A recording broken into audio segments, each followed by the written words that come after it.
Hello, Archie Dunlop here with Talking Astrology with Archie on Monday, February the 26th, 2024. So there's been talk about Donald Trump and his running mate. So it's looking increasingly likely that Donald Trump will get the Republican nomination and that he will be standing in the presidential election in November. And so there is a question about, who is his running mate going to be? And various names have been put forward. For example, Vivek Ramaswamy or Krisi Noem, the governor of South Dakota, and J.D. Vance, I think he's a senator from Ohio, and Tulsi Gabbard, who was a former Democrat congresswoman who since 2016 has made a very massive political journey. I think in 2016 she supported Bernie Sanders as a Democrat, when she was a Democrat, and now she's seems to be a supporter of Trump. So I do want to consider who he should choose. I mean, does it really matter? There is a view that the vice presidential candidate makes no difference to the result of an election, and makes no difference to how well or badly a president performs. I'm not sure if that's always true. Kennedy in the 1960 election had Lyndon B. Johnson as his vice presidential candidate. I know there's a lot of negativity towards Lyndon B. Johnson, but Lyndon B. Johnson was a very effective political operator, and plus he came from Texas, and he played a big role, I think, in Kennedy's victory in the 1960 presidential election, in terms of getting votes in an electoral college votes, more importantly in the South, of course, especially from Texas. You've got George Bush Jr. George Bush Jr. was a fairly weak president, I would have said.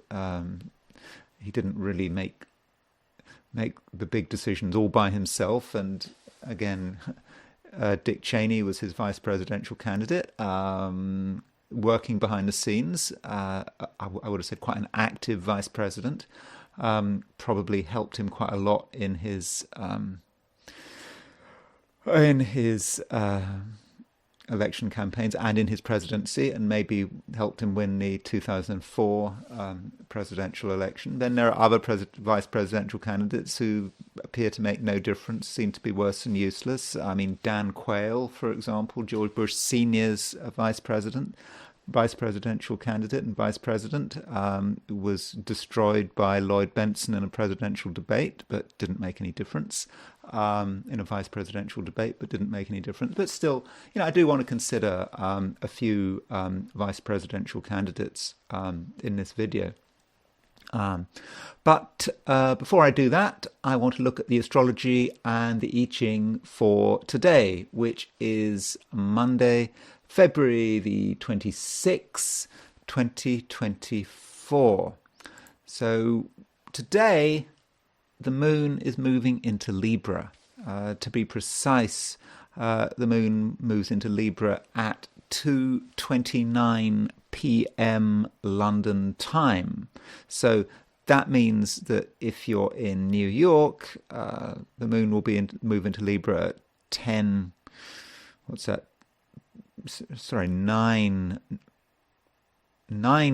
Let's get that right. 9:29 p.m. 9:29 a.m. So for most of the day in New York, you've got the moon in Libra. If you're in Los Angeles, Seattle, Vancouver, Canada, and Vancouver, Washington, then the moon will move into Libra at 6:29 a.m. So really, in the Americas, for most of the day, you've got the moon in Libra. If you're in Europe, then you've got the moon in Libra sort of in the afternoon and evening. If you're in East Asia, Australia, New Zealand, then moon goes into Libra tomorrow.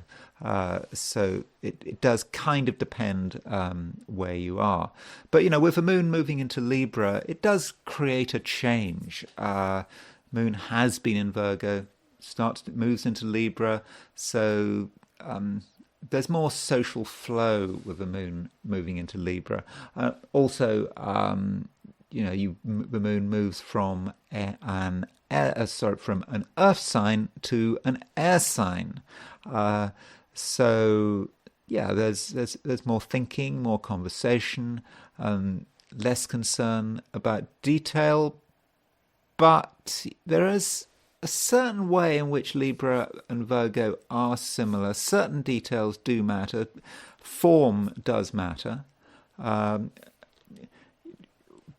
How we behave does matter. Okay, in different ways between Virgo and Libra. There's a certain connection there.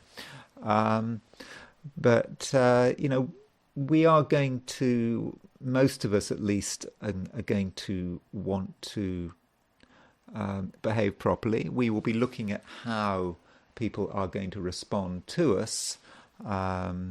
And yeah, we're going to be concerned about the impact we're going to have in a social sense. Now,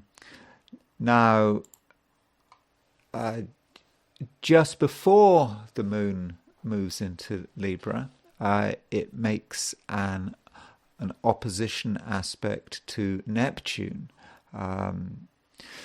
So, moon opposition Neptune suggests a certain amount of emotional indecision and confusion. As the moon moves into late Virgo, we're not quite sure how to make sense of things. We can feel things are going on. We're very focused on these emotional details, but they are a little confusing. We're not quite sure how they're going to work out. And then after the moon moves into Libra, it straight away it makes a trine aspect to Pluto. So that indicates a certain amount of a transformative energy moving in, but I mean not on an emotional sense, because moon is in Libra. Perhaps we start to perceive the world in a different way, and we can see that things have changed. That we've had the weekend, and the world was like there was one world before the weekend, and now we're in a new world after the weekend, and we start to see, oh yeah, this is actually different. Though East Asia, Australia, New Zealand, you won't get that moon trine Pluto until sort of early tomorrow. There are two other aspects of interest, which is that the Sun is quintile Uranus, and the Sun is also decile Pluto. Sun is decile Pluto, which is 36 degrees. It's a 36-degree aspect, 1/10 of the circle. And Sun quintile Uranus, that's 1/5 of the circle. So these aspects, the decile, quintile, are about style, are about what we are trying to consciously create in the world. Now, when we look at this chart, you can't really see it, can you? I mean, okay, you can see there's Sun, there's Uranus, it's in quintile. Okay, you count 72 degrees. Likewise, there's Pluto, there's the Sun. You can see that they're 36 degrees apart. But it's a bit difficult to see those aspects, and it's a bit difficult to see how those aspects are connected. And so for this reason, it can be a good idea to set up a fifth harmonic chart. Now, what a fifth harmonic chart is a chart that shows all the quintiles as conjunctions and all of the deciles as oppositions. Because, 5 is 1 times 5, so that's a conjunction on the fifth harmonic. And 10 is 5 times 2, so 2 is a number of oppositions, so that's an opposition on the fifth harmonic. So we can actually look at that same chart for New York regular chart, noon, February 26, 2024, as a fifth harmonic chart. Looks a bit different, doesn't it? It's the same chart, but every planet has been multiplied by 5. The absolute longitude of each planet has been multiplied by 5, and then you've sort of successively subtracted 360 degrees. And there you can see that the Sun is conjunct Uranus. Sun, Uranus. I mean, the degrees don't really matter, but it's on this chart, it says it's 757 something Sagittarius. And there's Pluto at 5, 6 Gemini on the fifth harmonic chart. So you can see that Pluto is opposition Uranus and conjunct the Sun on the fifth harmonic chart. So that is what we're trying. That's what we're trying to create, and I think that many of us are trying to create really some quite big changes. We're trying to create a style of saying, well, we're not happy with the world as it is. We want a new world. We want something new, and yeah, many of us are trying to do that in terms of a style we're trying to bring to bear, what we're trying to make happen in the world. It's not easy. It's not natural. It's something we're trying to work on. We're trying to deliberately, consciously create.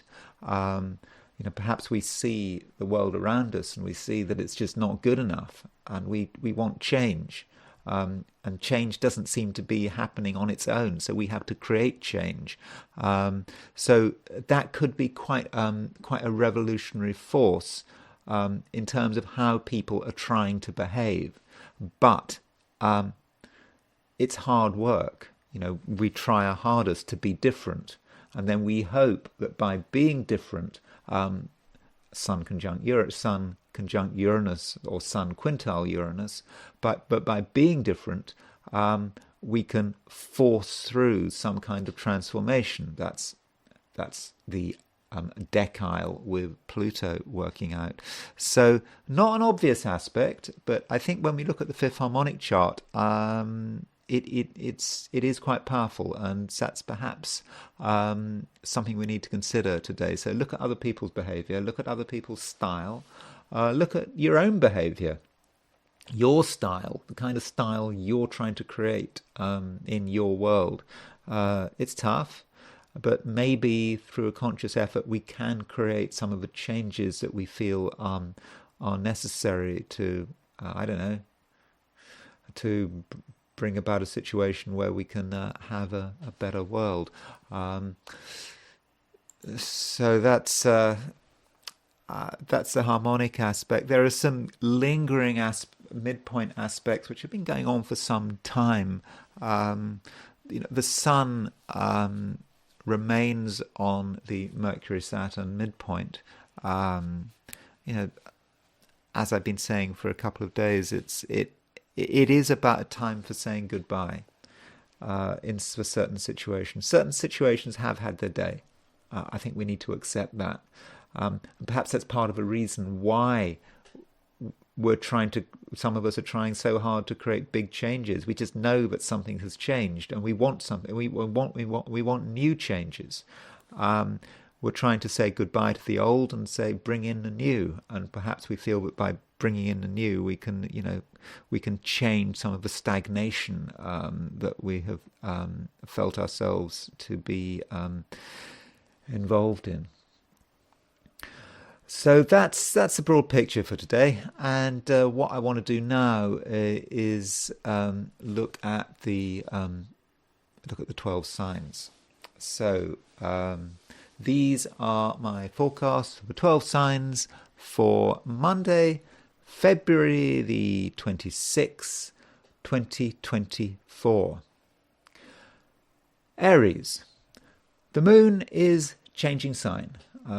It's either in sort of the last few degrees of Virgo, or it's moving into Libra. And so with this change from Virgo to Libra, you are likely to change as well. The focus is going to change. I mean, I think over the last few days, Aries, you've been in a position where you've felt uncomfortable with some of the things that you've been forced to do. You may have felt a great sense of obligation, but for one reason or another, you had to do things, and you weren't really very happy about it, and you really wondered whether you were the right person in the right place. Some things are really tedious. As far as you're concerned, it's not Aries' job to do things that are tedious. That's not what you're put on the planet for. You're put on this planet to create action, to create excitement, and you perhaps felt yourself to be somewhat underused over the last few days. But now, with the moon moving into Libra, I think many Arians, many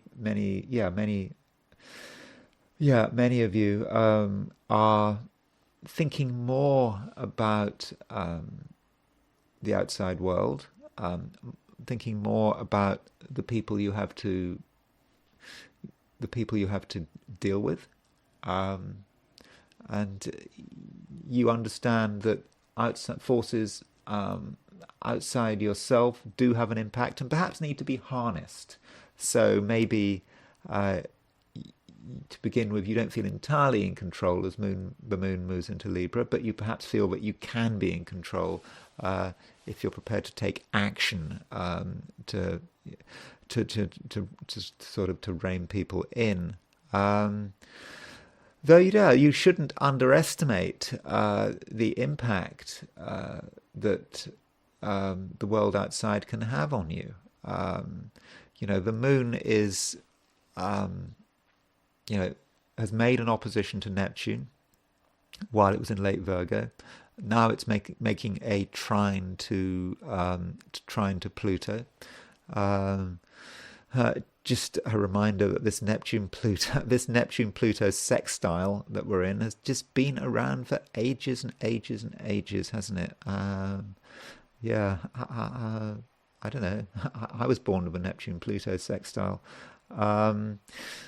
And that was over 60 years ago. So we've still got this Neptune-Pluto sextile. The moon is impacting Neptune and Pluto. And so when you look at other people, when you look at the world around you, you can see the kind of power that people can bring in, and a transformative power.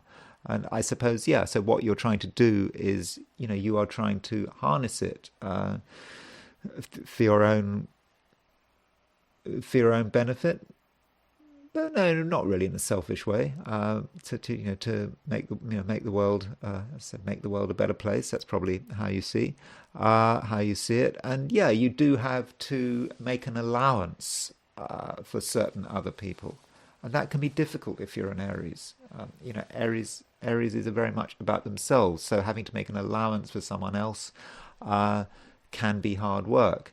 But I do think you can do it. And if you can bring someone into your life, it could be bring a new situation into your life that's waiting to be brought in. If you can do that, that really can create real change, and change for the world and change for yourself. And I think that it will be entirely beneficial. Remembering Aries, but in a general sense, with Pluto in Aquarius, this is a time in your life when your social life can change a lot. New friends. Think about the friends you've had over the last few years, last 10 years maybe. I don't know, more. Think about those people. Think about what impact they've had on your life. Think about whether they've done you any good. Think about the damage they've done, or might have done. Don't want to be too negative there, but you can now start to consider new people coming into your life, because as soon as you start to bring, just one new person comes into your life, even if it's just on the periphery, that new person has the capacity to create a transformation. It's like it's a bit like that piece of grit in an oyster. That piece of grit. Isn't that how pearls work? When an oyster forms, some piece of grit is in an oyster, and that forms the basis of a pearl. So that's perhaps how you need to see other people. Someone might seem absolutely trivial, of no consequence, but you bring them into your life, and they can start to become like a pearl, and perhaps that's the transformative process. Yes, in a broader sense of Pluto moving into Aquarius for you, but also with today, or it might be tomorrow, depending on your time zone, with the moon moving into Libra, making that trine to Pluto, can bring about that kind of change, and I think that's what you want. You're not really happy with the world as it is, and you do want to bring about a wider transformation, and so you can do it one step at a time, and it may actually, with Moon and Libra, be one person at a time. Taurus. Okay, Taurus, there are some things that need to be done. You've perhaps been putting them off, but now it's fairly clear that it won't wait. And so, what is it? What's that thing that you have been ignoring? Setting to one side.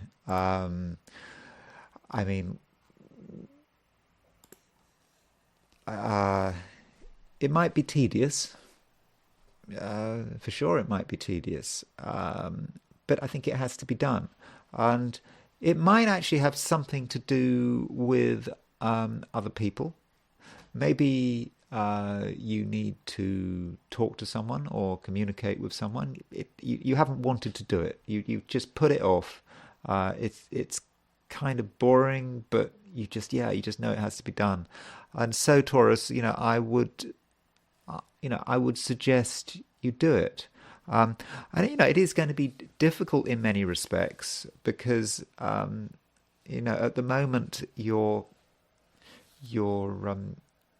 relationship with the outside world does feel a bit strained. You feel that there are people around you, people you've recently been in contact with, and maybe they just haven't been particularly helpful. They've perhaps been off-putting.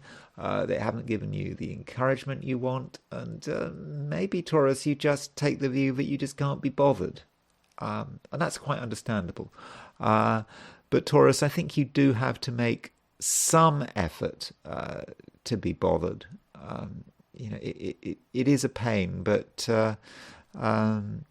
just grit your teeth. Talk to the people that need to be talked to, and in that way, you will be making things a lot easier for yourself. Now, on a positive note, some of the things that you don't want to do are things that could actually be very beneficial for you. I'm thinking particularly in a sort of material, career, business sense. If you do get down to the details, not just the material details, but the social details, really look at the social details, look at the people you're dealing with, the people you have to interact with, really address the situation in a thorough way. Then you can create some kind of transformation. Remember, today, Pluto, the moon is starting to make a trine aspect to Pluto, and that's something you need to harness, and you can harness it to create some important transformations in your working life. They may not be obvious, at least not to begin with, but I think soon enough you will see the benefits. Gemini. So Gemini, recently Mercury has moved into Pisces, and I think that this has been a little bit of a problem for you, or could be a bit of a problem for you, because not least because it's a change. You were used to you were used to Mercury. Did I say Mercury? Yeah, Mercury has moved into Pisces, and so Mercury moving into Pisces, it's a bit of a shock to the system in a way, because really Mercury doesn't work too well in Pisces. Okay, if you have Mercury in Pisces in your natal chart, that's kind of different, because you have it in Pisces all the time. You get used to Mercury in Pisces. You start to understand how best to use it. But just overall, Mercury moving into Pisces from the perspective of the 12 signs, overall, it's not great. It does create uncertainty and confusion, and you might miss important things. And Mercury is actually starting to move towards a conjunction of the Sun. In the jargon, that means Mercury is combust. It's burning up. I know it's a bit difficult to burn up when it's in Pisces, but maybe it's boiling, starting to boil, getting so close to the Sun. So something is obscuring starting to obscure your view. I'm not saying that you just need to open your eyes and get a clear vision. I'm rather saying don't assume you see the whole picture. Don't assume that you understand everything. And in that way, I think that you can actually start to make sense of the situation. Because if you know that that there are things that you don't know, if you know that there are things that are completely confusing, then you are in a better position to take effective action. Now, I don't want to give the impression, though, that all of this is a negative.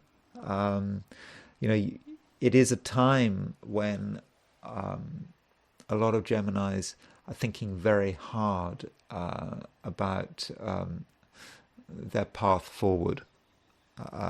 You understand it's not easy, but you're starting on that path forward. And to begin with, there are some hurdles, but really ever since the Sun went into Pisces, which was about a week ago, I think that many Geminis have been really thinking about this path and working out how best to construct this path. And at the moment it's still work in progress. You're still making decisions, and you're still in the process of making decisions. It's not a time, I don't think, to be signing on the dotted line, because really you do not have all the facts at your disposal. Now, on a different note, I'm not saying that it's a difficult day. I don't think it has to be a difficult day. I think it's a day when you can, in your own way, actually quite enjoy yourself. There are things you can do that are fun, particularly if you're in Europe or the Americas, especially in the Americas. You can enjoy other people's company, and you can perhaps be exposed to new ideas, because you're a Gemini. Flexibility is always is important to you. You understand that nothing lasts forever, and the right contact with the right person can be intellectually transforming. So see what other people have to say, see what the world has to say, see what your own unconscious has to say, uh, because things that might have seemed completely obvious last week or last month might now be under question. And it may be okay to change your mind about quite an important subject or ideology. Finally, just a brief word about relationships. Yes, it's true that certain people can make your life more interesting. But it's also true that certain people are very confusing. So if you feel that you're close to someone who's very influential, who's very powerful, overwhelmingly powerful, be careful. You might be influenced in a way that that might not be entirely helpful. Cancer. It's a time, Cancer, when you perhaps feel that you do need a little bit of space. The world is complicated. I think, over the last day or two, in fact, today depends on your time zone, but the moon has been making an opposition to Neptune. So the moon is your ruler. It's been in, depending on your time zone, it could be late Virgo, early Libra, but the moon, when it was in late Virgo, was making its opposition to Neptune, and that may have created a bit of uncertainty. You're a very emotional sign, Cancer. You listen to your feelings. You often trust your feelings, but you've perhaps been in a situation where you haven't been able to fully trust your feelings. Something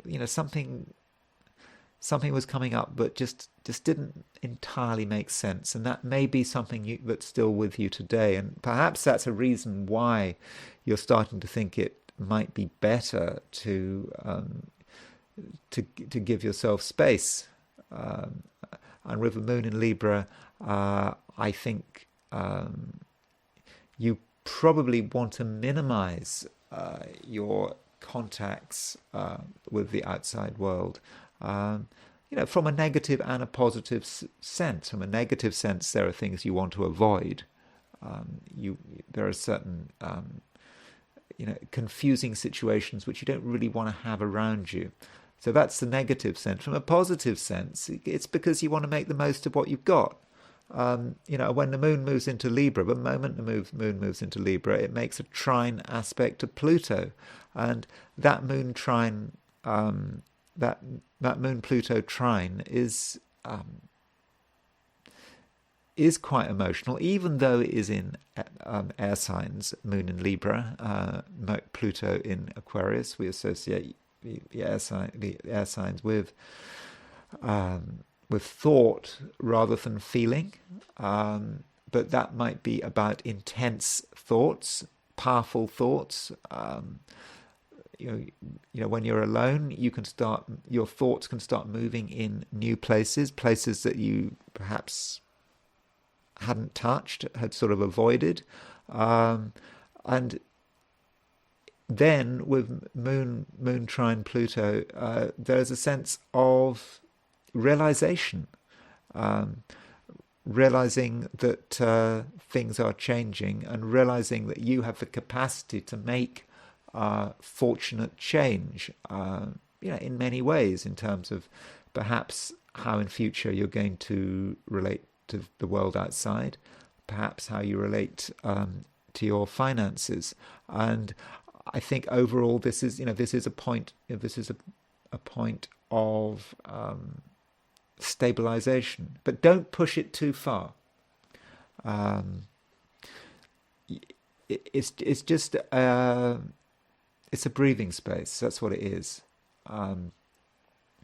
Soon enough, you are going to have to address what's going on out there. But right now, I don't think it's necessary. And, in terms of who you who you're going to relate to today, I think today is a day for relating to people who you know and understand, and not to be not to force yourself to to deal with new people, to have to deal with interpersonal complications with people you don't fully understand. That you don't have to do that. Yeah, I mean, I think that's quite simple. And I think you know what needs to be done. I think you need to put safety and security over everything else. And if you do that, I think you'll be fine. Leo. So Leo, it's a day when you feel that something needs to change. You're just not entirely happy with the way things are. You think perhaps that it's down to you to make some kind of transformative revolution. I know that sounds a bit dramatic, but the sun is making a quintile to Uranus, and the sun is your ruler. And so Sun is quintile Uranus. It's also making a decile to Pluto. So your Sun is influenced by the Uranus-Pluto pair. So what does that mean? So the Uranus and Pluto as a pair are about radical change, radical transformation. That's what you want to bring about, but it doesn't come from your heart. This desire for change, it comes from your brain. You've looked at the situation, you've looked at the situation around you, you've looked at the world you're living in, and you've come to the conclusion, I think, that it's not good enough, that it could be better, and you may take it upon yourself to start doing things which have an impact. And it's not easy. The sun is in Pisces. The sun, your ruler, is in Pisces. So, with the sun in Pisces, it tends to be a time of year where you are sort of more focused on your emotions. You're more sort of going inside yourself rather than having to consider what's going on out there. But you do feel that what's going on out there does matter, and you do feel that you have to create some kind of change, and you also may feel that you have to stamp your authority on things. So, I can talk about sort of revolution and the irresponsibility of revolution, but it kind of depends on your situation. If you are an authority figure, at whatever level, whether you're an authority figure in your family, in a company, in a country, today's a day that when you are going to want to stamp your authority on things, you may feel it's the only way. You may actually take the view that change begins with you, and it has to start with you. And perhaps the buck stops with you. That may be what you really think. Well, that's certainly a big responsibility, but it's not impossible. I do actually think that you can make things happen, and you can get people to sit up and listen to you. And there is going to be an emotional content there, because I think you can actually bring to bear the power of your feelings.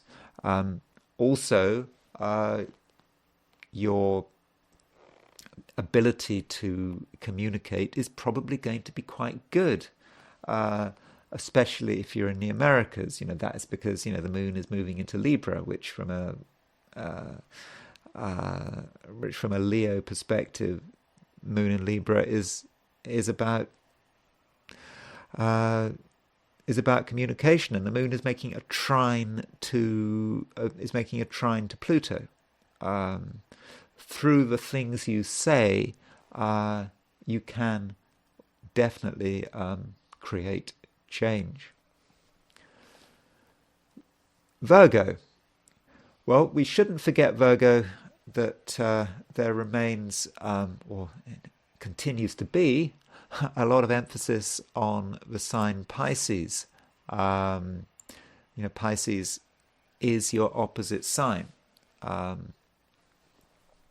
And Pisces does represent other people. The world, everything which is not you. Everything which is not part of your Virgo world, everything out there. And that's something you have to consider. And it's not always easy, especially now when, Mercury, your ruler, is in Pisces. Mercury is in its detriment in Pisces, and it's moving towards a conjunction of the Sun. This conjunction of the Sun will take a bit of time to be exact, but you need to be aware of it, because when the Mercury moves towards a conjunction of the Sun,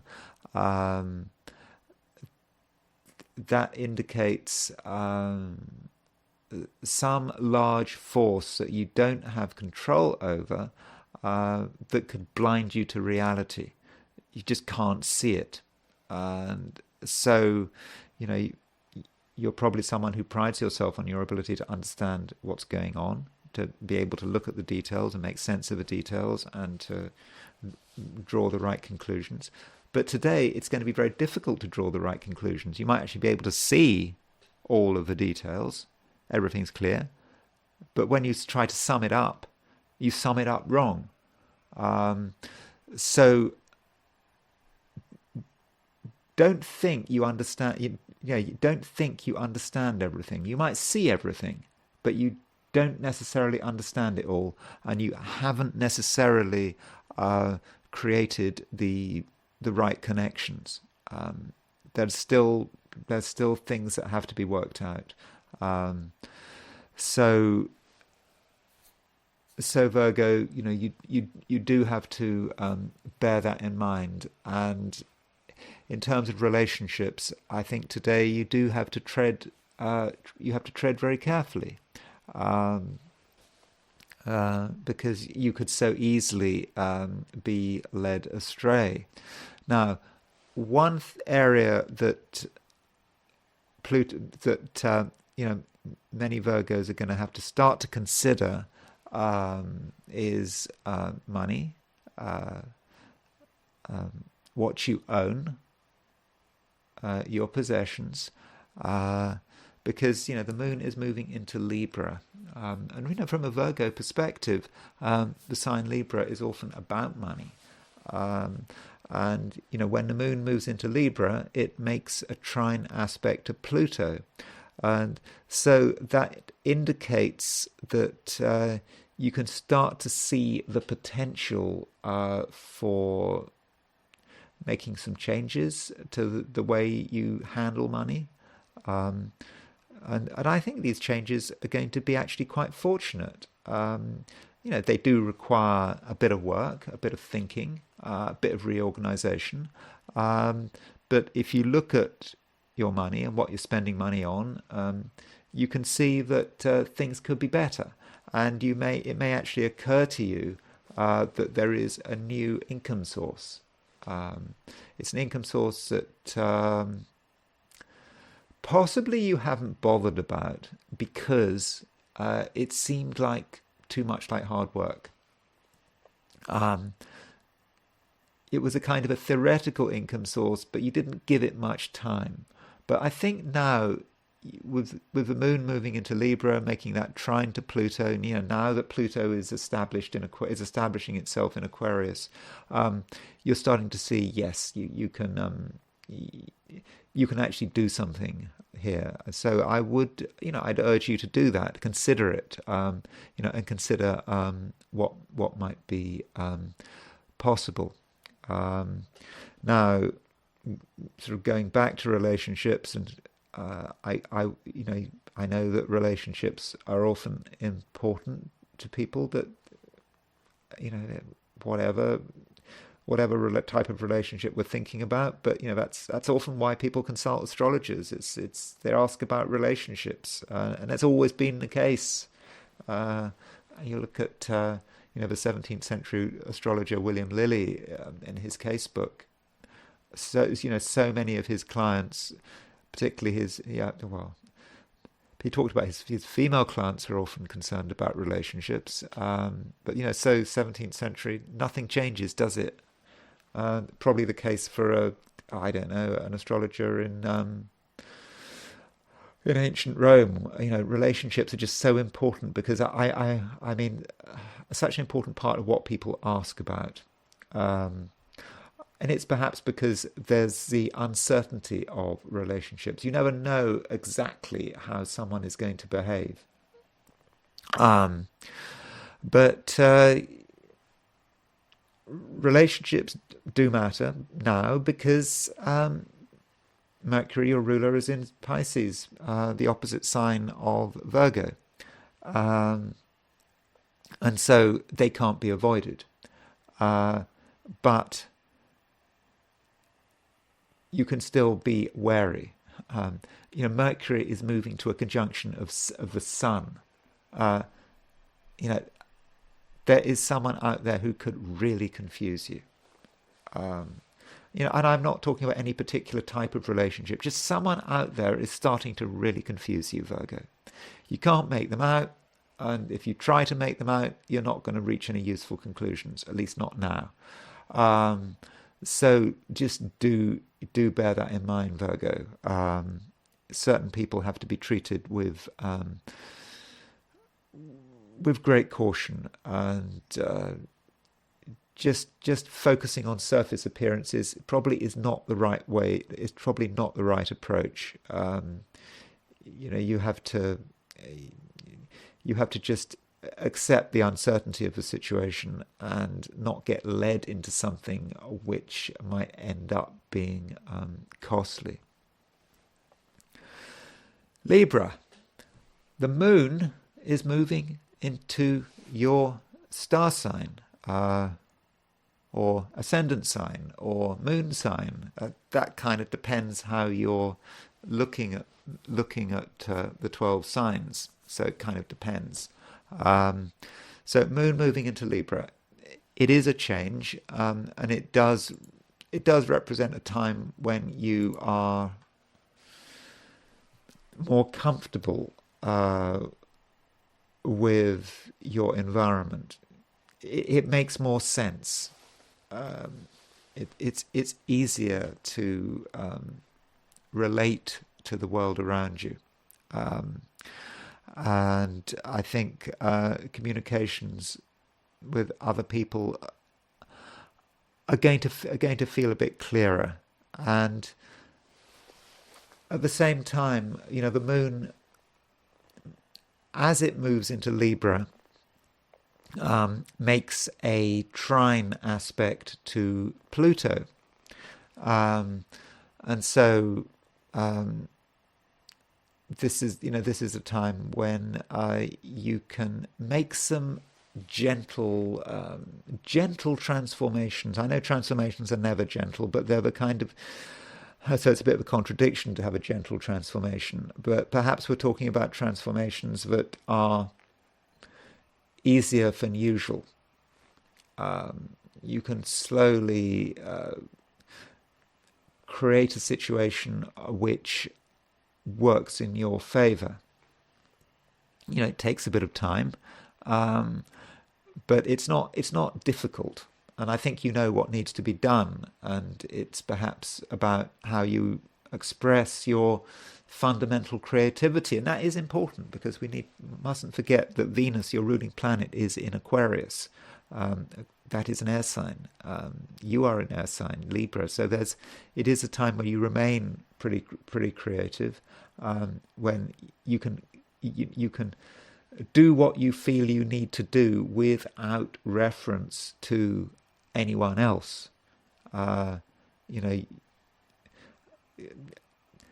Creativity is an individual enterprise. It does not have to be advertised. And I think that with the moon trine Pluto, that is something that you can really bring to bear. And I think you'd be right to think that you don't really need anyone else's help. Now, I understand that Libra traditionally is a very sociable sign. But very interested in what other people are doing, that wants to be part of the community, but wants to be part of society. But at the moment, maybe not. Yes, you've got sort of a network of friends and contacts, and you're very aware of it at the moment, but you're also aware of the restrictions that your friends and contacts have on you. You can see how they are restricting your freedom of maneuver, and at the same time you're also aware that they're not as helpful as they should be. I mean, you have expectations, Libra. You are Librans, very sociable people.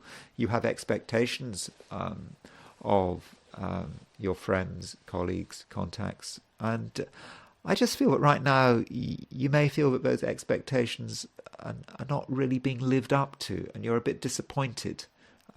You'd really have expected more from other people, and you're not getting it. And perhaps you're being told something here. You're being told perhaps that you just simply can't live your life through other people. That when it comes to a crunch, then they may not be there for you. Particularly in terms of supporting the things that you want to do. And so, if there are things that you want to do, then the one person who you can rely on is you. And perhaps that is the way you should be running your life at the moment. Putting yourself first and seeing what you can do on your own. Which may indicate that relationships shouldn't be your main priority today. But having said that, I mean, I think you're very sensitive at the moment to the people that get close to you. You understand them. You're not unthinking. You're not callous. You respond very well to other people's needs. So if you want relationships to work in your life, they can. But just don't try too hard, because really there are other things to consider. Which relate to you and your world. But I suppose I should also mention that, Venus and Mars continue to be in conjunction aspect. That conjunction is really starting to break up now. I mean, remember, Venus represents you, Mars represents another person. But that conjunction between Venus and Mars is breaking up. Venus and Mars are now 2 degrees apart. But still, they are in quite a romantic sector of your chart. So, with the right people, the right person, the right partner, you can have a fun day. But you don't need to push it. You don't need to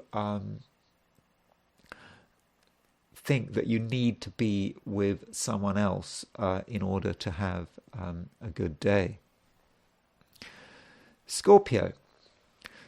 Scorpio, the moon is moving into Libra. Now, from a Scorpio perspective, the sign Libra can be a little bit introspective. You may feel that you may feel that your own feelings are really what matters. You understand also that it's a complicated world in which you live in, and the moon has the moon just before it moved into Libra was opposition Neptune, and that opposition Neptune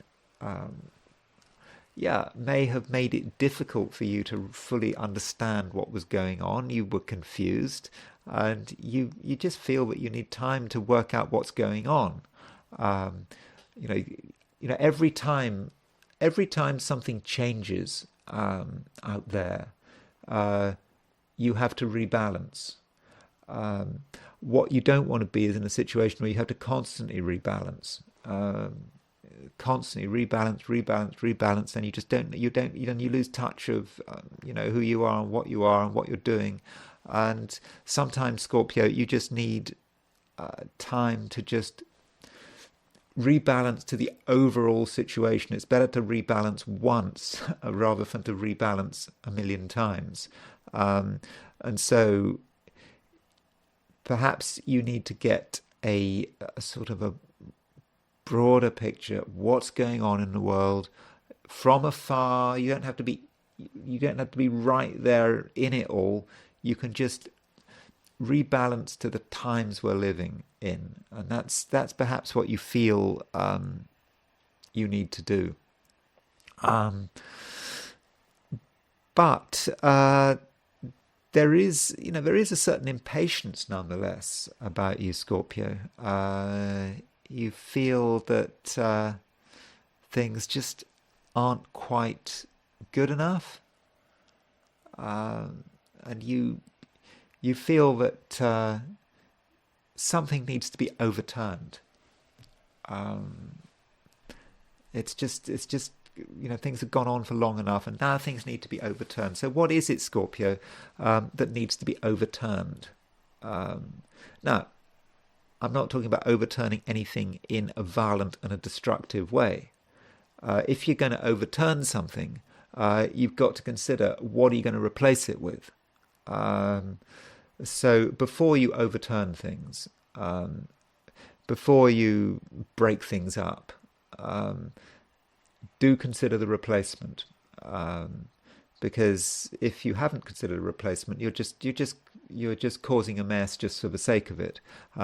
But yeah, so firstly, work out what that frustration is about. I mean, I think with Scorpios, it's always good to work out what a frustration is about, what an anger is about, and just if you can just verbalize it a little. I mean, I know that Scorpios don't always have to verbalize things. It's just, the raw feeling may be enough. But particularly with the moon moving into Libra, a bit of verbalization, I think, can be useful. After all, the moon is moving into an air sign. Okay, yes, I understand if you're a Scorpio in Australia or New Zealand, then the moon doesn't actually move into Libra quite yet. That moves into Libra tomorrow, but still, you've got a moon opposition Neptune to deal with, and that reminds you that you can't constantly rebalance yourself. But with moon moving into Libra, try to work it out in a verbal as well as an emotional sense, because I think that will give you greater control. When the moon moves into Libra, it makes a trine to Uranus, trine to Pluto, and that perhaps will allow you to understand what you're doing, and so you can then be in a position where you can start to overturn things, but in a constructive sense. Now, I should say something about relationships. I think that you might find that some people are feeling somewhat isolated and disconnected. Now, it's not your job to reconnect everyone on the planet, but a couple of people who are around you, yeah, they do feel a bit at sea. Um, and maybe in some small way you can start to recenter them. You can give them uh, a sense of grounding, a sense of direction. It doesn't take much of your time. You don't have to give anything except perhaps a few minutes. So just by considering who those people might be who seem a bit disconnected, people who you can help. You can't, as I said, you can't help everyone, but there's a couple of people you can help reconnect them. And maybe it's about reconnecting with you. So getting in contact with one or two people, okay, even if you share the same living space with these people, they still may feel a certain sort of distance, that they can't really relate to you. I mean, in a short-term sense, and maybe you just need to show something, show a bit of feeling, showing a bit of compassion, because that might make a big difference. Sagittarius. Well, Sagittarius, I think that many of you are becoming a little more sociable. You're going to appreciate outside company, the kind of company that isn't necessarily going anywhere. It's not the kind of company that needs to have any real focus. Just being with people is going to just make you feel comfortable, and from a Sagittarian perspective, you're not as crazy as usual. I mean, I know that Sagittarius has a reputation for being a bit crazy and setting the world on fire, all that kind of thing. I think you're probably more down to earth than usual, and so when you're when you're interacting with, I don't know, friends, associates, colleagues, whatever, you're a fairly gentle influence, certainly more gentle than usual. And I think, people are going to generally be fairly comfortable in your presence. And you're going to be comfortable in their presence. But that doesn't mean to say that things are just going to be absolutely boring. You can create change. You can create change through what you say. I mean, after all, Sagittarius, the moon is making a trine to Pluto. You can say something. Say something quite small that gets a reaction. Perhaps you say something that no one had thought of before. You make an observation that no one had thought of before. Perhaps an observation about society, or about manners, or about how someone is behaving. Something you notice. And you make this observation, not in a very dramatic way, but straight away, you start to see an impact, and it is, I think, quite a favourable impact. It's an impact that people sit up and listen. That's a good point, Sagittarius. You've made the point. That's perhaps the point, and then people make other points, and then before you know it, you've created real change, but without causing any disturbance. And I think that's good. this lack of disturbance. So I think that's the main thing. And I don't think, Sagittarius, you need to go anywhere today. At least you don't have to go anywhere dramatic.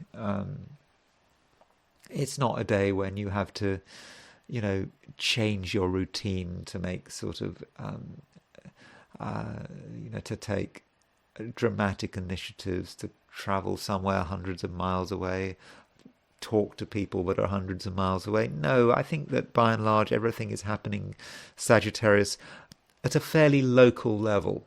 And in that, perhaps what's going on is actually you are making the most of your community, and maybe that's something that's been going on, since since Pluto went into Aquarius. Oh God, time's flying. It was sort of over a month ago, but Pluto went into Aquarius. It's perhaps recognizing that your immediate environment, your immediate community, is in many respects where the big changes are happening. And now with the Moon making a trine to Pluto, now's your chance. You can start to create those changes in your community and in your immediate environment. But change is a two-way process. Your community can change you in a very fortunate way, I think. Is everything fine? Well, pretty much everything is fine, though looking at other people, there are some other people who are under the weather, who can't really think straight. There's something weighing them down, and they may be right in front of you. So Sagittarius is important to be sensitive. Look at the people around you.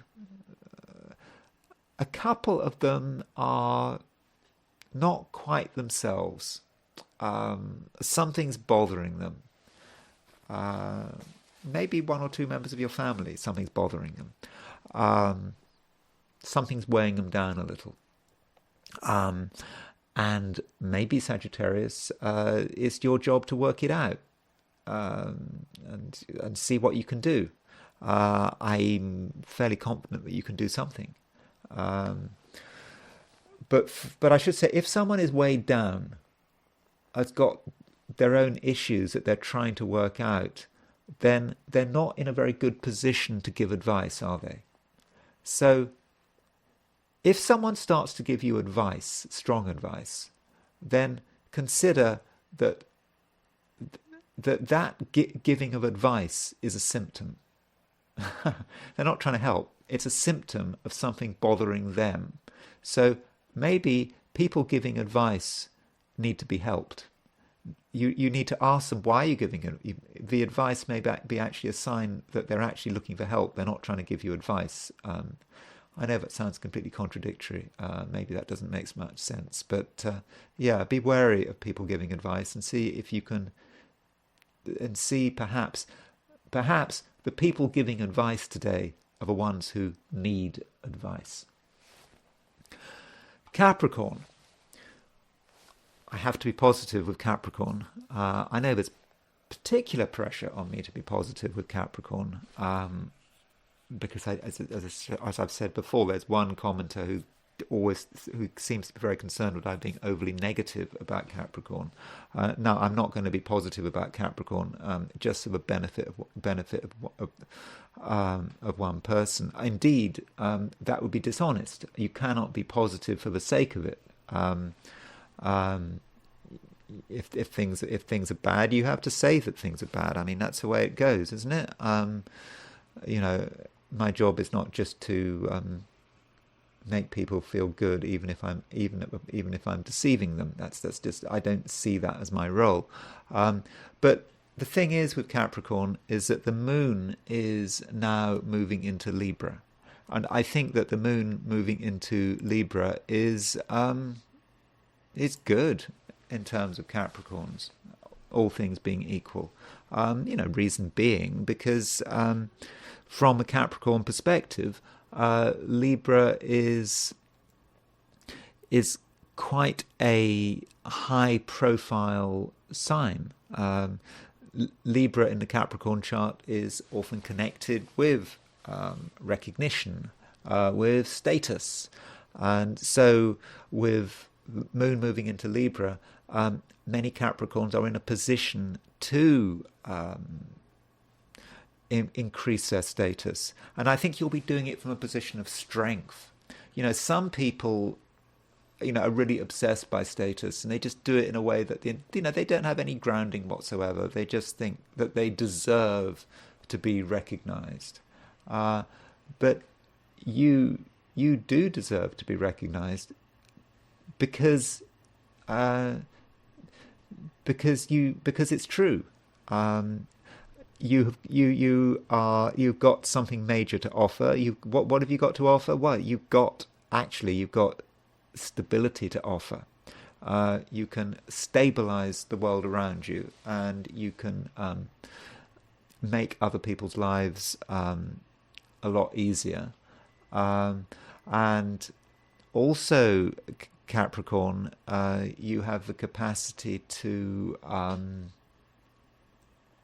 create quite a lot of harmony around you. You are a really sort of harmonious person. You can actively push the idea that people have to get on with each other. That's something you can do today. And so, you really are a force for good.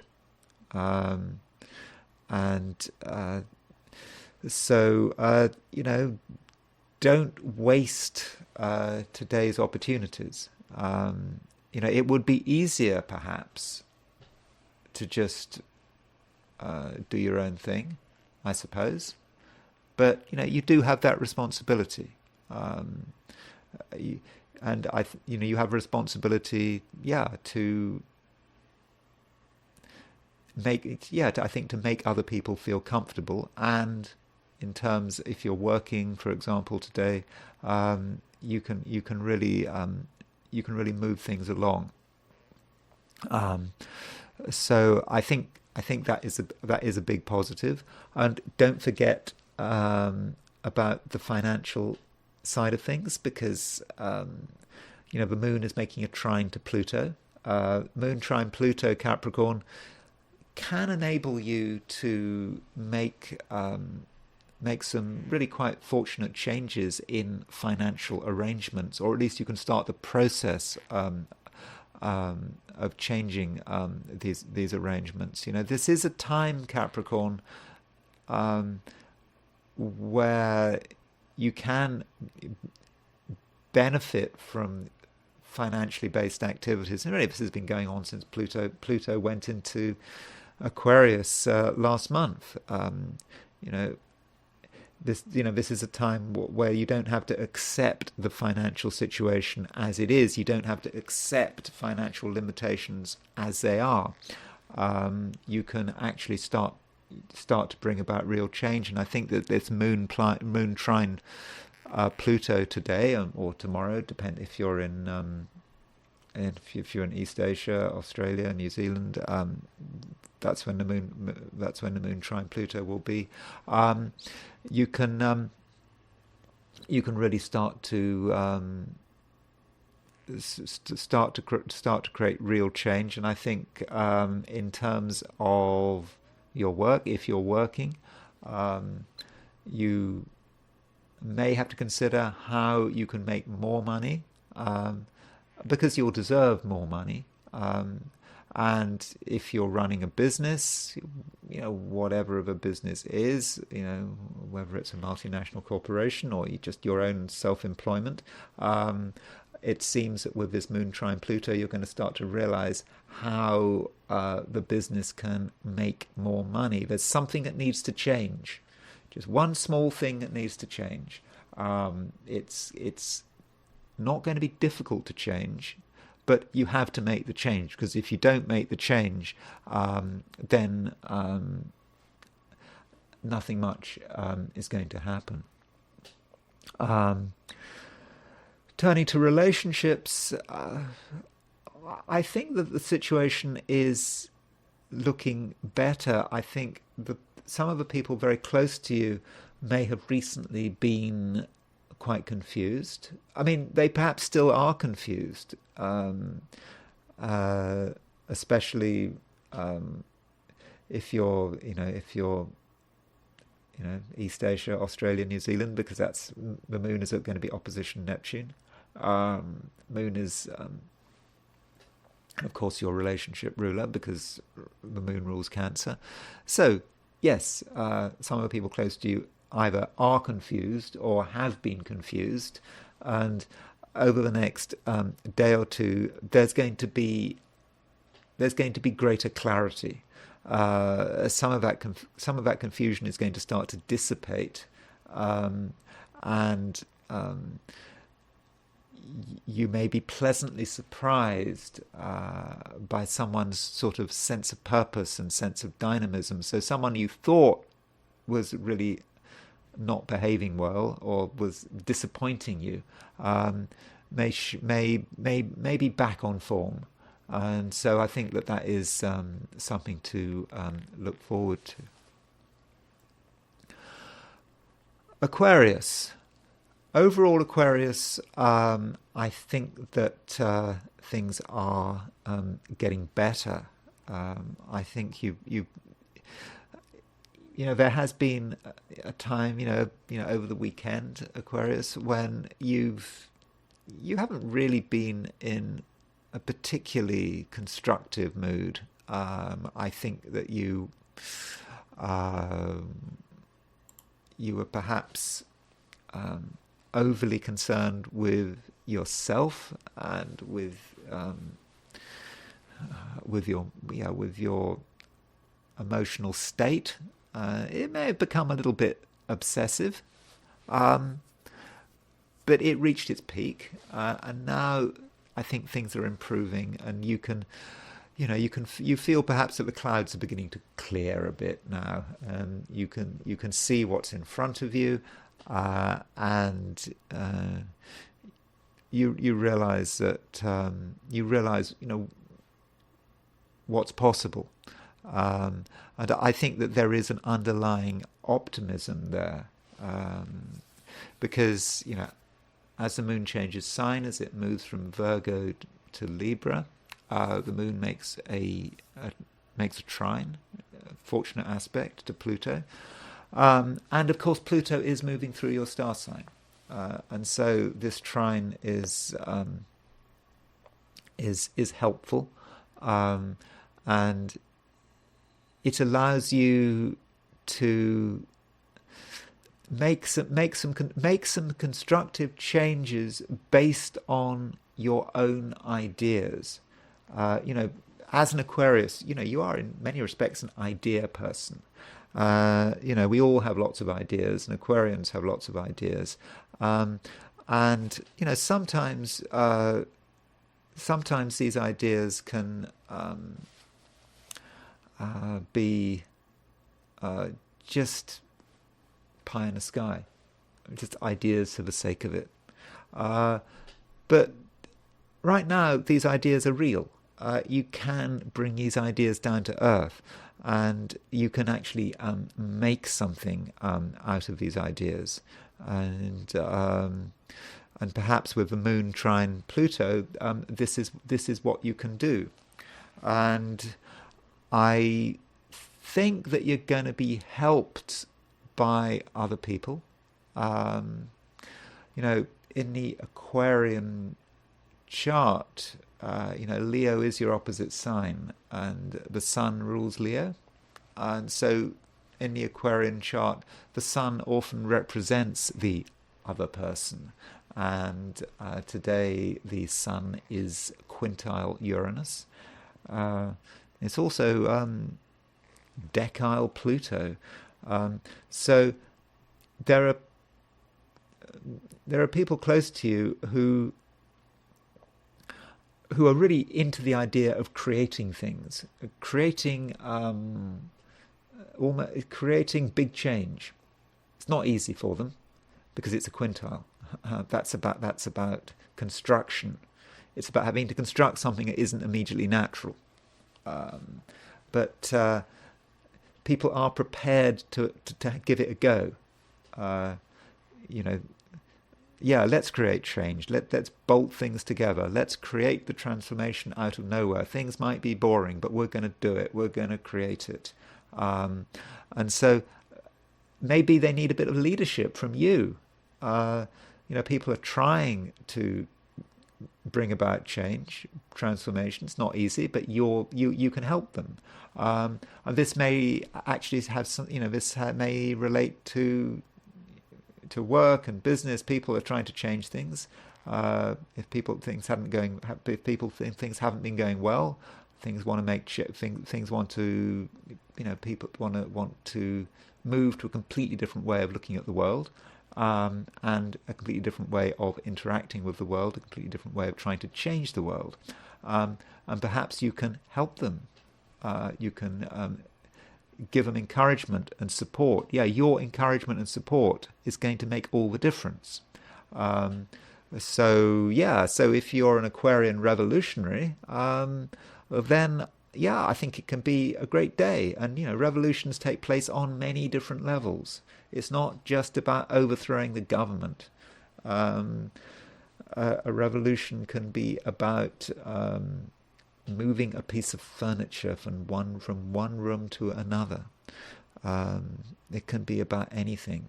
And as a revolutionary leader today, I think Aquarius, that you can be very successful. Pisces. Okay, Pisces, what kind of day is it for you? The moon is moving into Libra. Now, from a Pisces perspective, Libra is a sign that is somewhat introspective, and I think there will be some focus on your feelings, increased focus on your feelings. But you're a Pisces anyway, so your feelings are quite strong. You understand the emotional world, so in a way that shouldn't be a problem. But I suppose what you're trying to do is you're trying to consider how you feel, and you're trying to consider how the world feels, and you're trying to balance your feelings with other people's feelings, and that there is a bit of a difference there. You and other people can never be entirely on the same wavelength, and so perhaps you shouldn't try. I understand that the symbol for the fish is for Pisces is a fish, and a fish likes to go where the tide goes, and the shoal of fish, they always move at the same time. And I suppose at some level you do try to move at the same time with the rest of humanity. But it could be hard, and you do realize that you're, I won't say a fish out of water, but you're a fish but somewhere different. You don't have all the signals that you're used to. And so it can be difficult for you to work out entirely how to respond. And so that might be why today you might feel you need to retreat a little. And in terms of how of relationships, the moon, just before it moved into Libra, made an opposition with Neptune. That was, you had Neptune moving in your star sign. Neptune remains in your star sign for quite some time. It doesn't actually leave your star sign, I don't think, until 2025. It very nearly leaves your star sign later this year, but not quite. But so there has been this moon opposition Neptune, or probably still is a moon opposition Neptune, which you're starting to feel. And I think that you can, it's just wondering, what people are doing. You can feel what they're doing, but do you actually know what they're doing? And it's difficult. And and you're aware of how complicated people are. And as the moon moves into Libra, I don't think that much changes. In fact, you do realize how complicated people are, and actually being able to relate to them on a complete and total level is difficult. But maybe that's the problem. Maybe, Pisces, you think that you should be able to relate to another person on a complete and total level, when in fact that's impossible. I mean, and it's not because there's anything wrong with you, it's because that's the way we are. All of us, all of us are separate.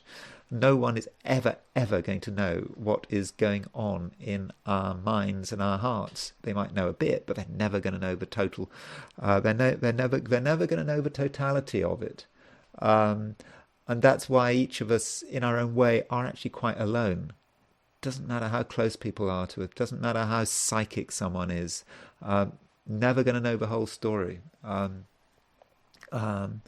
In many respects, all of us are going to die with our own secrets. Sorry, that sounds a bit grim. I didn't mean it like that. But you need some time to work out how you are going to interact and relate to people, and realize that you cannot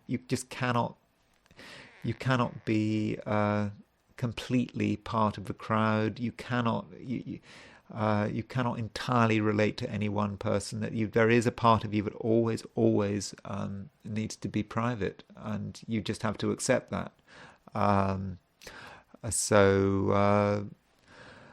That is a little complex, but it doesn't take away from the fact that fundamentally, Pisces, you are in control, or you're in control as much as you can be. With this, the sun is moving through your star sign. Yes, it may be making a conjunction to Saturn, but the sun, you are. It's starting to make a conjunction to Saturn, but with all this stuff in Pisces, remember there's a lot of stuff in Pisces now. Mercury's in Pisces, Sun is in Pisces, Saturn's in Pisces, Neptune's in Pisces. You are the one who perhaps understands most about what's going on. Now, you may not feel like it, so you feel you don't know what's going on, but only to the extent where no one knows what's going on. If anyone knows what's going on, it's actually you. And perhaps what's happening now is you're trying to tell yourself what's going on. You're trying to explain to yourself what's going on as an internal process. And I think that is that's a good thing to be doing. Now, I suppose you're going to want to know about relationships. I mean, I think I said yesterday or the day before that, Mercury is your relationship ruler. It is moving into Pisces. It is moving through Pisces. So there's someone who's very interested in you, who's very keen on you, who wants to know you. At the same time, I think that today is a day when you're going to feel a need for privacy. I don't think that you're going to really benefit from being too close to any one person. Now, you might want to be close to one person or one group of people, but is it the right thing to do? I think probably not. You don't want to be so close to another person that you lose your ability to be objective. And I think I do think there is something you need to work through. But there is, you're not alone. You're no more alone than anyone else, and probably most other people are more alone than you are. So in that sense, I suppose relationships look fine. Now I want to turn to the I Ching. So, as always, I ask the question, what is Monday going to be like for those watching the I Ching segment of this channel? And the first hexagram I got was hexagram 54. The marrying maiden. So the marrying maiden represents someone who wants to be involved in a relationship, someone who wants to marry, someone who is very keen for a union. That may not, this question, okay, this I Ching may literally be about a relationship, someone who's very keen to get to know you, to get your confidence. But it's generally not seen to be a good thing. Someone is too keen to get to know you, too keen to get your confidence.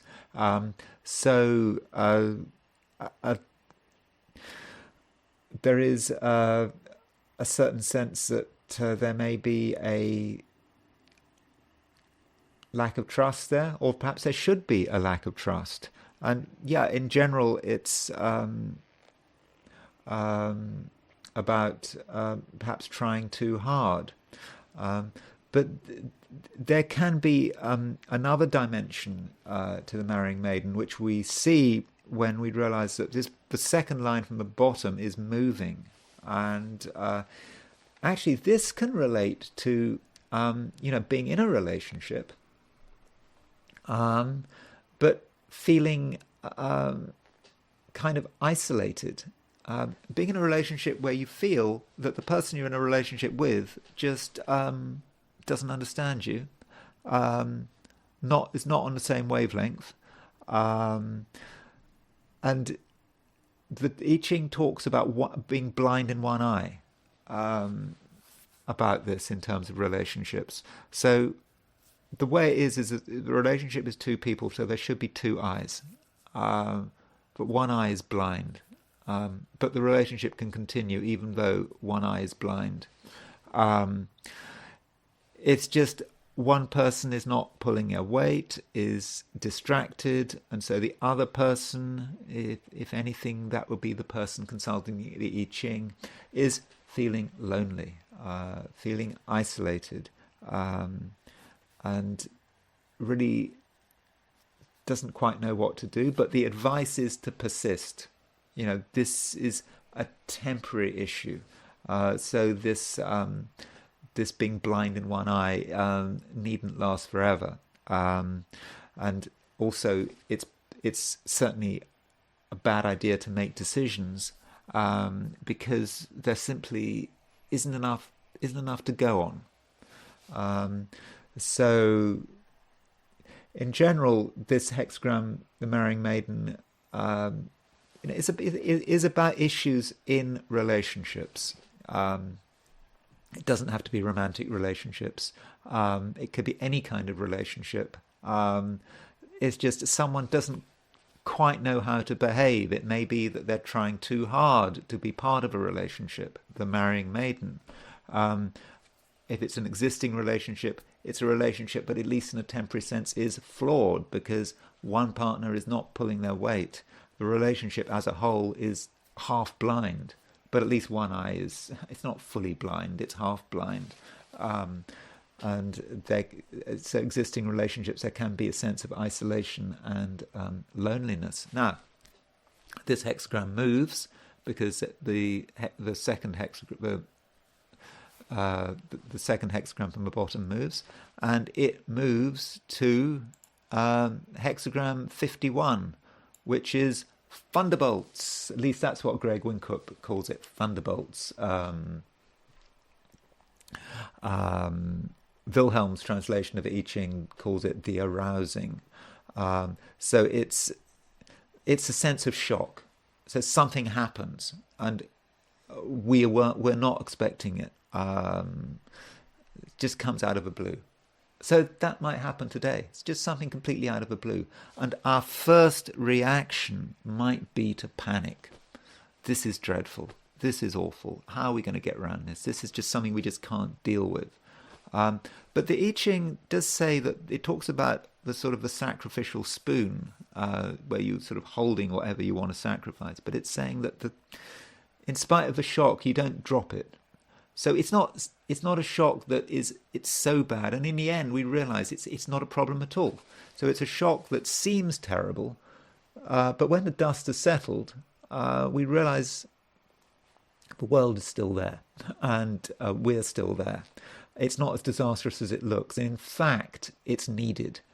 So we get this sudden shock, and once we realise what's going on, we realise it's a good. It may be a blessing.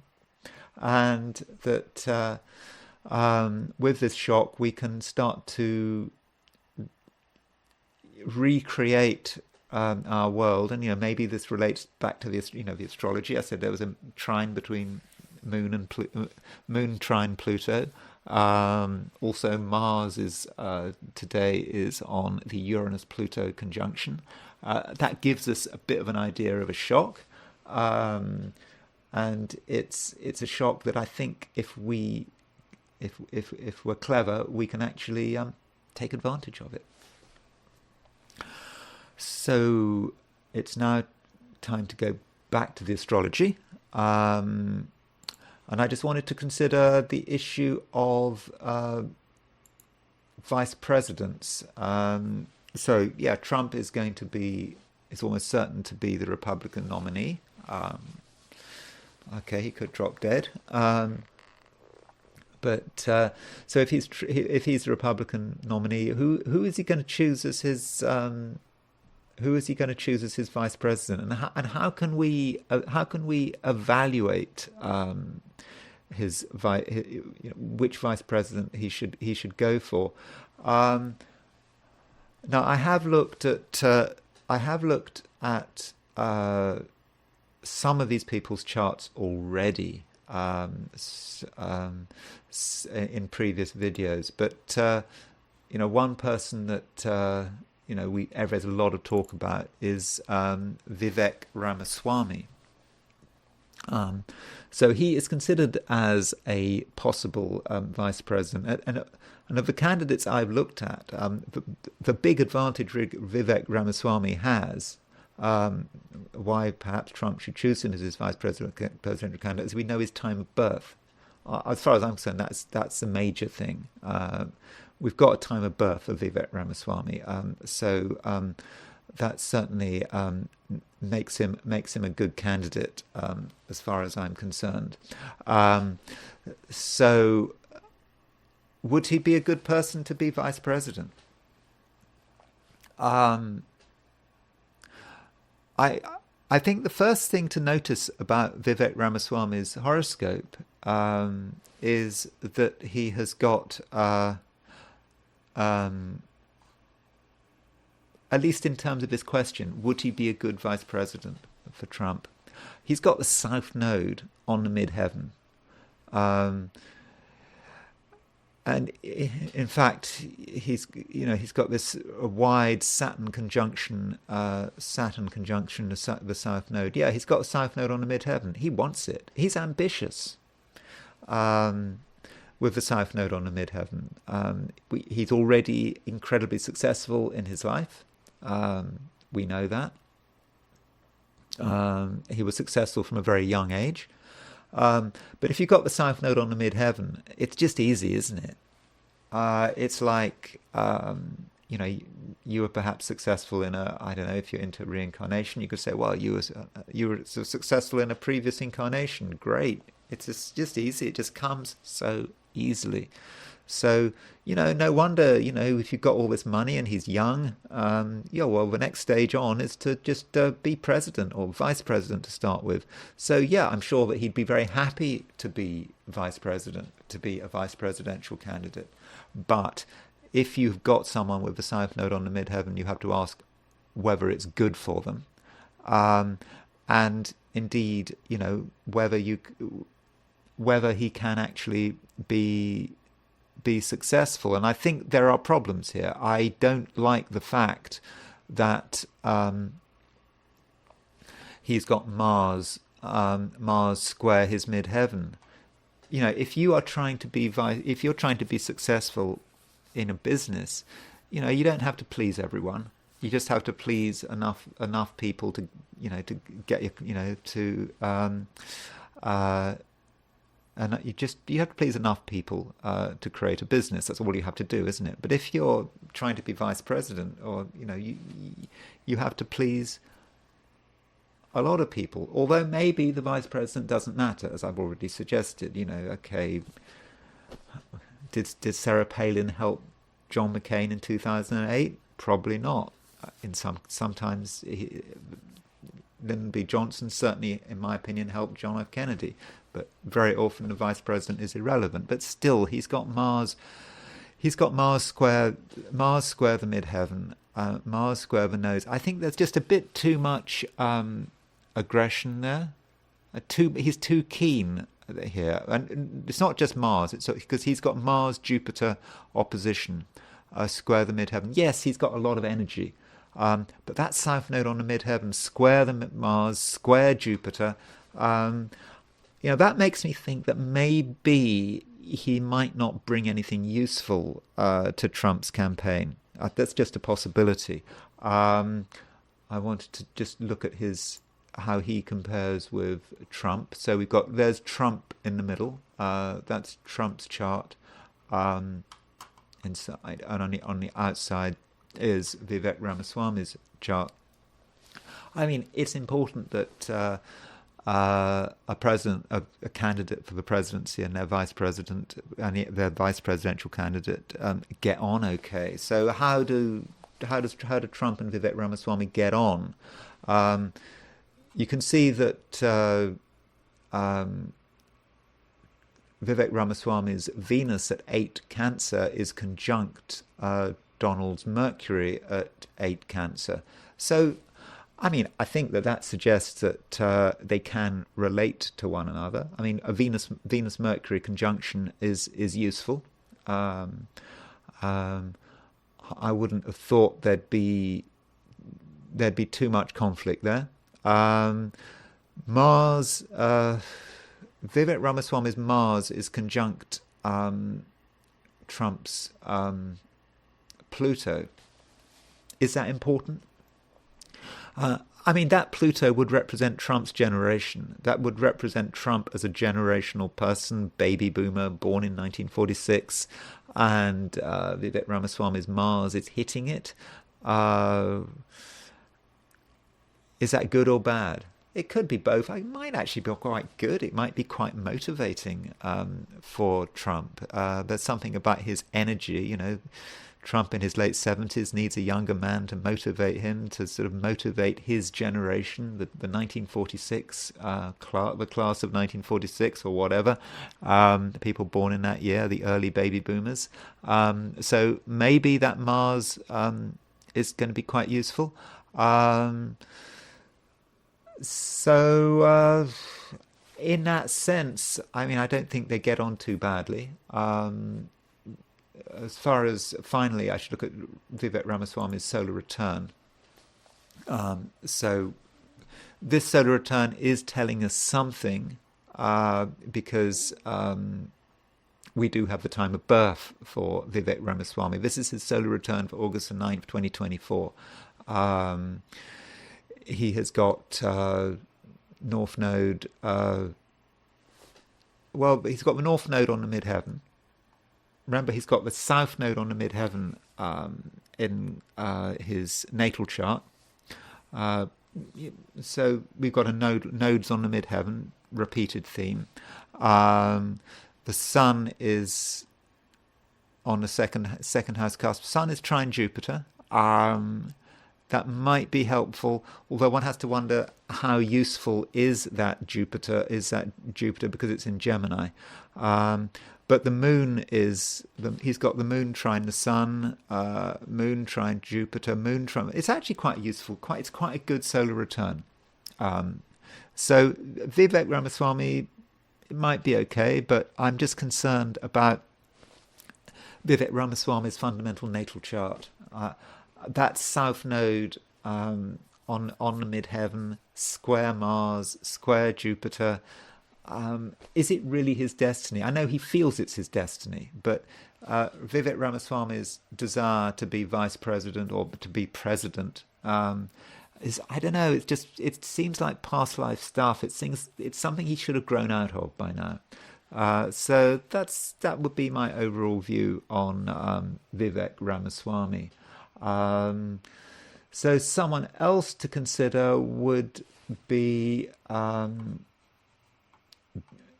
J.D. Vance. So he's come up. So J.D. Vance, he's young. He's sort of same age, same generation as same generation as Vivek Ramaswamy. Like Vivek Ramaswamy, he's born in Ohio. I haven't got his time of birth yet. J.D. Vance is he's very skeptical about the United States' involvement in Ukraine. He's sort of come from nowhere. And of course, because he's from Ohio, like Vivek Ramaswamy, he's electorally useful, although Trump, I believe, did take Ohio in the 2020 presidential election, so maybe Trump doesn't need someone from Ohio to take Ohio again. But I think it's been said that someone like J.D. Vance is useful for taking the Midwest, the Lake states, the Rust Belt, that kind of thing. J.D. Vance is he's very keen to push his credibility as far as being able to relate to sort of Appalachian man. Is that what his book was about? Because he wrote a book, I don't know, which did really well. So would J.D. Vance be a good vice presidential candidate? So, he's got, I don't have his time of birth. It's nice that he's got Mars in Scorpio. And he's got Mars in it. Mars is very ambitious in Scorpio. It can get things done. Plus, he's got Mercury in. He's got Mercury trine Jupiter. He was born. I know that chart looked familiar. So he would have been born the month before Prince Harry, because Prince Harry has got that Mercury Jupiter trine. And like Harry, he got a book out. Of course, Harry didn't write his book. I don't know. Did he? So someone else did. But so Mercury trine Jupiter is useful. It's someone who is able to communicate. Obviously, J.D. Vance is someone who is vastly more intelligent than Prince Harry. And so he is an effective communicator, and that's probably the kind of person that Trump needs, is an effective communicator with links in the Midwest. So he or links certainly in Ohio. I'm a bit shady on American geography on what's categorized as the Midwest, but that Mercury trine Jupiter could be useful. So how does he relate to the horoscope of Trump? Okay, there's Trump in the middle, and there is J.D. Vance on the outside. Now, one problem here is Vance's Mars, strong Mars, but it is on Trump's IC. The IC is the most personal place in someone's chart. And so if Vance has got his Mars on Scorpio conjunct Trump's IC, then, that could be a problem. I think that could make things difficult. That is a point of that's a point of anger. So we really do have to consider that. And like with Vivek, Vivek Ramaswamy had his Mars on Trump's Pluto. J.D. Vance has his Sun on Trump's Pluto. So he's talking to that baby boomer generation that Trump represents. I don't think it's too much of a problem. And his well, we don't know where his moon is. His moon might be trine Trump's sun. So I don't know. It's a possibility, JD Vance. I think that Mars conjunct Trump's IC. I think that could be a bit of a problem. Although his Venus at 23 Leo is on Trump's Mars. Mars rising in Leo, so maybe there's a point of connection there. Maybe with that Venus conjunct Mars, he can perhaps moderate Trump, placate him, perhaps.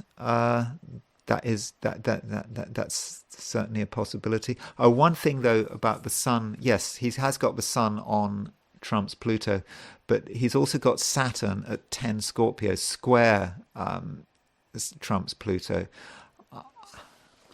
I think there may come a point, if he was Trump's vice president, where J.D. Vance might decide that this is not someone he actually likes. That is possible. Not in a personal way. He may just think that these kind of people born in 1946, Pluto at 10 Leo, these kind of people are not really his kind of people. So there may be a clash there.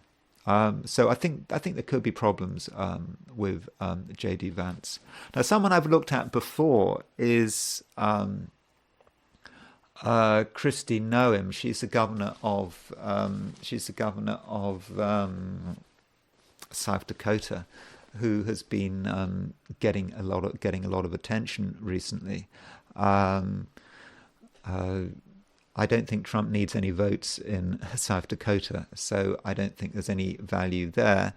I think there are issues with Kristi Noem. Kristi Noem has got her Mars. You see, she's got Mars at 13 Pisces. And she's got Mars square Jupiter. Jupiter is at 15 Sagittarius. So she's about to have Saturn. She's about to have Saturn conjunct her Mars. We don't know what that's going to mean.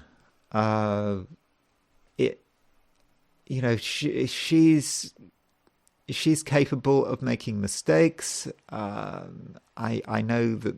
I think there have been stories about her having an affair or something in the past. I know Trump's had affairs, but it's a bit, so it shouldn't make any difference. But somehow, maybe her private life could cancel out. I know Trump's got his private life, which is, but somehow Trump gets away with everything. Would Kristi Noem get away with everything? I don't know.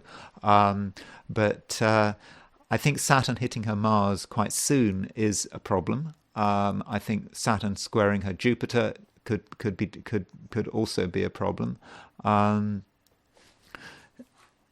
Looking at how she this is what's going on at the time of a presidential election. So I think this is a good reason not to have Kristi Noem as a vice presidential candidate.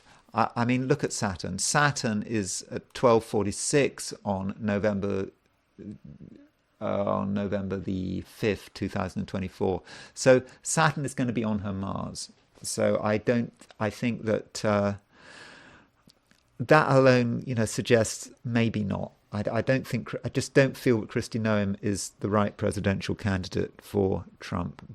Not least because of that, her having Saturn, which is going to be pretty close to her Sun Mars conjunction, her Sun Mars square. I haven't really looked at Krisi Noem's chart in a lot of detail. I don't have a time of birth, but I have a kind of a feeling of Krisi Noem. Maybe her time at the absolute top of Republican politics is coming to a close. I don't think this Saturn transit is helpful. But I just have a feeling that Krisi Noem is not the right person to be Trump's vice presidential pick.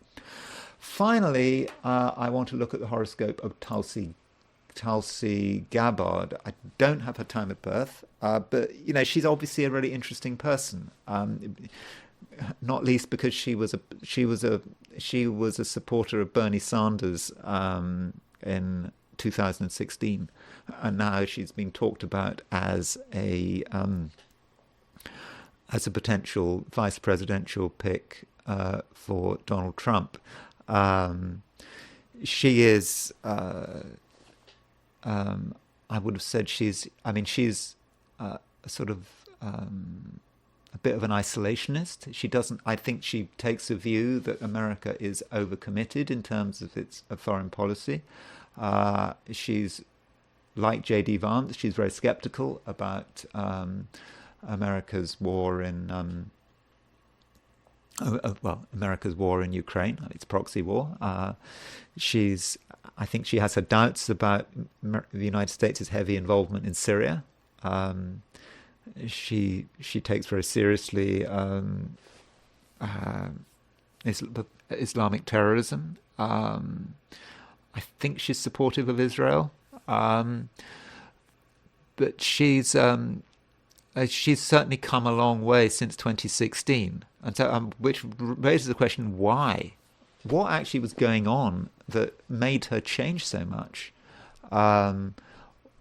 Although this has happened a lot. I mean, a lot of people on the left over the last 8 years have moved. She's not alone. A lot of people on the left have become a lot more supportive of Donald Trump. It's there was this thing called MAGA communists. MAGA, Make America Great Again, but then there's this movement called the MAGA communist. I'm not going to go into MAGA communism, but it's an interesting concept, and I'm certainly not saying that Tulsi Gabbard is a MAGA communist, but there was a movement that people talked about, the MAGA communists. So she's got a very over-the-top chart. She's a super Aries, isn't she? I mean, she's got Mercury, Mars, Sun, Venus in Aries, a Sun-Mars conjunction in Aries, and that's opposition Pluto. And she was born at the time of the Jupiter-Saturn conjunction. So she's that kind of generation, the Jupiter-Saturn conjunction, who was born under Jupiter. Meghan was born under the Jupiter-Saturn conjunction. I don't know, Kim Kardashian, Jupiter-Saturn conjunction. Paris Hilton, Jupiter-Saturn conjunction. The Jupiter-Saturn conjunction is actually quite a fortunate thing to have because Saturn is really strong. Saturn is exalted in Libra and it's conjunct Jupiter. So, like from a generational perspective, Tulsi Gabbard is really strongly placed. Regardless of the rest of her personal planets, she's that kind of. She is a group. Some people have been obviously very successful in reality TV. Meghan Markle, whatever you think of her, she's done very well. Made the most of her talents, and Tulsi Gabbard, is part of that generation, and she has a huge amount of energy. She's got involved in local politics in Hawaii. She got involved in the National Guard. I think she's a lieutenant colonel, and she's been a congresswoman. She's done a lot, and I think that Jupiter-Saturn conjunction does help. But it also helps the fact that she's got the energy of all that Aries, but she's quite an impulsive person. So Trump might have to consider that as being a factor, but maybe that's the person that he needs. I was wondering, why did she change her mind so much? I would guess it was to do with Saturn and Pluto moving through Capricorn. Um, sort of,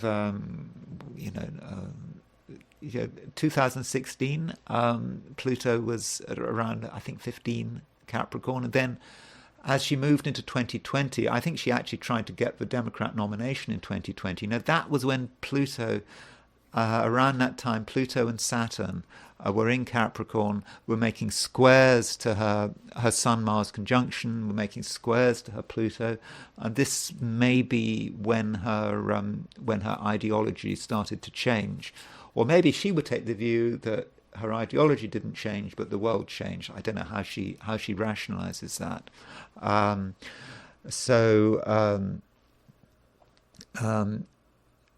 I think that she's got a lot of energy, and I think she would be a very sort of energetic and perhaps controversial vice presidential candidate. But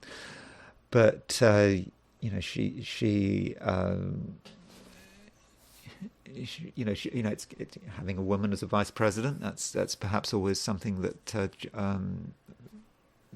might be a good way to get votes. She's perhaps more liberal than many Republicans. So I don't think she's given up on all her liberal views, and so she might be the right person to have. But she's got a Venus-Mars conjunction. Sun, and I've talked about Venus-Mars conjunctions a lot. So it's worth noting that she's got Sun on the Venus-Mars midpoint. Meghan has got Sun on the Venus-Mars midpoint. With that Sun on the Venus-Mars midpoint, she is charismatic and attractive, and she knows how to communicate. But there is a problem with the Venus-Mars conjunction, that Venus-Mars is a particular kind of attractiveness. It's a kind of attractiveness that some people really go for. But it's also a kind of attractiveness that some people are repelled by. So I think if she was a vice presidential candidate, there are going to be one group of voters who would really go for her, would really find her an attractive candidate. But there are going to be another group of voters that are not going to be able to stand her. And so I think as a vice presidential pick, she could be a bit divisive. She would be a risk. You might say there are echoes of Sarah Palin, but I don't think. I think she's a much more competent candidate with Sarah Palin. But she with that Aries, she seems to be. She can perhaps be. Maybe she can change quickly. I mean, she's changed so much in the last 8 years, but maybe she's going to get frustrated and change again or something like that. So how does Tulsi Gabbard connect with... I'm not going to look at... I'm not going to look... Well, I suppose I am now. I've got the chart. So this is a chart of the presidential elections. I just wanted to see if there was anything going on for her in terms of transits at the time of the presidential elections. Transiting Chiron is on her Sun-Mars conjunction. And it's opposition Pluto. I don't really want to put too much into transiting Chiron hitting anything, but I know some people watching this do think that transiting Chiron is important. I suppose you could argue that transiting Chiron might be about the wound, it might be rejection, it might be the kind of transit you might have around about the time you've lost an election. But it's not exact. Transiting Chiron is 20. Okay, it's half a degree apart. Okay, it's quite close. So maybe that's a reason to have one's concerns. But I wouldn't have made a decision simply on the basis of transiting Chiron. Then we have just wanted to look at how she related to Trump before I finish this video. So there's Donald Trump's chart, and so we'll put how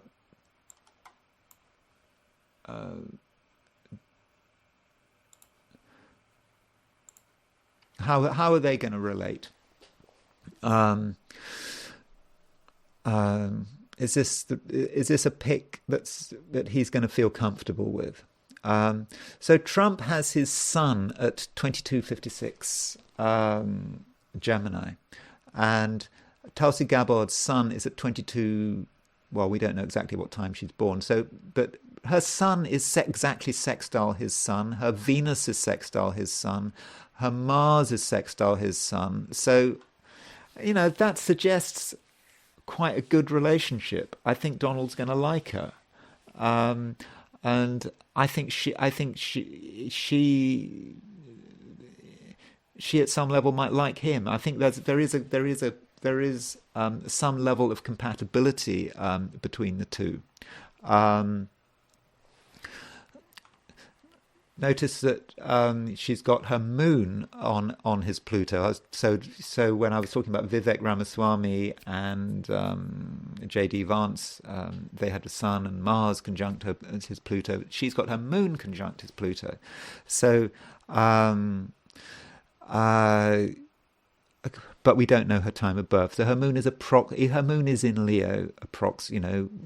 It's around his Pluto. So she connects perhaps with his generation, the baby boomer generation. Now, there is one issue. So one thing that that Tulsi Gabbard has is she's got Mercury in Aries. So Mercury in Aries is very loud, makes a lot of noise. Can be very argumentative. When I was talking about the broadcaster, what was her name, Wendy Williams, a couple of days ago, she had Mercury in Aries, but Tulsi Gabbard has Mercury in Aries. We don't know exactly what time she's born, but her Mercury in Aries is square Trump's Mercury in Cancer. Communication is very important with Trump. And that Mercury square Mercury might represent an argument. Tulsi Gabbard seems to be a loud, potentially argumentative woman.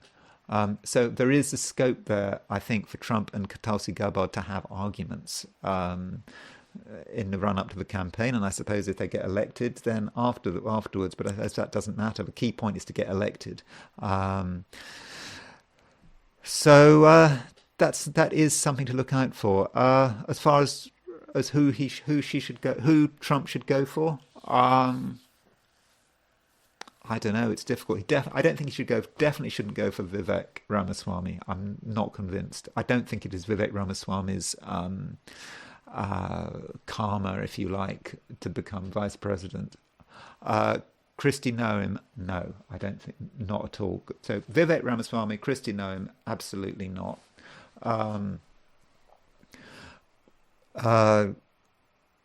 Tulsi Gabbard and J.D. Vance, both of them, in both cases, there are risks that they could clash with Trump. On balance, but remembering I don't have times of birth, and I think it will be different. It will be different when I do have times of birth. On balance, of the four vice presidential candidates I've looked at, I think I would probably say you should go for Tulsi Gabbard, but I haven't really got much to go on to say that. That's just my view. And there are other candidates that I haven't looked at. Okay, that's my rather chaotic view of Trump's potential vice presidential picks. He'll probably, knowing my luck, he'll choose none of them. But I hope you found that useful. I hope you found that interesting. If you enjoyed this video, I would be grateful if you were to like it. If you enjoyed the video and you're not subscribed, I would of course be grateful if you were to subscribe. And if you want to buy me a coffee, there is a link in the description. Thanks again for listening, and I will talk to you again tomorrow.